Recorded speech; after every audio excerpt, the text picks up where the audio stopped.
Hello बच्चों, हमारे पास एक क्वेश्चन है। चलो इस क्वेश्चन को हम एक बार पढ़ लेते हैं। So the question says two plano convex lenses each of focal length 10 centimetre and refractive index 3/2 are placed as shown. तो यहाँ पे जैसे फिगर में दिखाया गया है, दो प्लानो कॉन्वेक्स लेंस है। एक साइड इसका प्लेन है, दूसरा साइड कॉन्वेक्स है। Focal length 10 centimetre, refractive index 3/2 है। तो water is field in the space between the two lenses. तो दोनों लेंसेज के बीच का जो स्पेस है उसमें पानी से हमने भर दिया। The whole arrangement is in air. तो सारा अरेंजमेंट को एयर में रखा गया। तो ऑप्टिकल पावर पूरे सिस्टम का कितना होगा डायोप्टर में, वो हमें फाइंड आउट करना है। तो यहाँ पे पता है, अगर हमें रेडियस ऑफ कर्वेचर किसी लेंस का दिया गया हो तो उसका जो फोकल लेंथ का फॉर्मूला होगा 1/f will be equals to refractive index -1 into 1 by radius of curvature 1, एक साइड का radius of curvature, minus 1/r2 दूसरे साइड का रेडियस ऑफ कर्वेचर 1 बाय, मतलब r2 दूसरे साइड का रेडियस ऑफ कर्वेचर है। और यहाँ पे जो रिफ्रैक्टिव इंडेक्स है, ये मटेरियल का रिफ्रैक्टिव इंडेक्स होगा। तो अभी हमें फोकल लेंथ कितना दिया है, 10 सेंटीमीटर दिया है। तो ये इक्वल्स टू हो जाएगा रिफ्रैक्टिव इंडेक्स 3/2, तो ये 1.5 -1 हो जाएगा। एक साइड प्लेन है तो इसका एक साइड का रेडियस ऑफ कर्वेचर इन्फिनिटी होगा, -1/r2। तो r2 जो है वो हमें फाइंड आउट करना है, यानी कि radius of curvature find out करना है।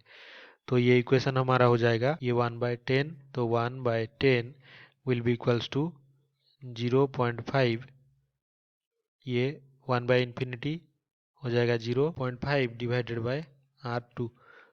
तो ये रेडियस ऑफ कर्वेचर r2 को अगर हम r ले ले तो ये हो जाएगा 5 सेंटीमीटर। तो वाटर से जो बीच का मीडियम हमने भर दिया है, तो वो भी यहाँ पे एक लेंस की तरह काम करेगा, जो कि दो साइड इसके कॉनकेव है। तो हमारा जो लेंस, कॉनकेव लेंस जो बन रहा है किससे, वाटर से, तो उसका अगर फोकल लेंथ कैलकुलेट करें 1/f1 इसे दे देते हैं, तो ये हो जाएगा refractive index of water -1 into 1/r1 -1/r2। So this will be equals to, यहाँ पे हमने r अभी अभी फाइंड आउट किया है, r1 r2 5 सेंटीमीटर है।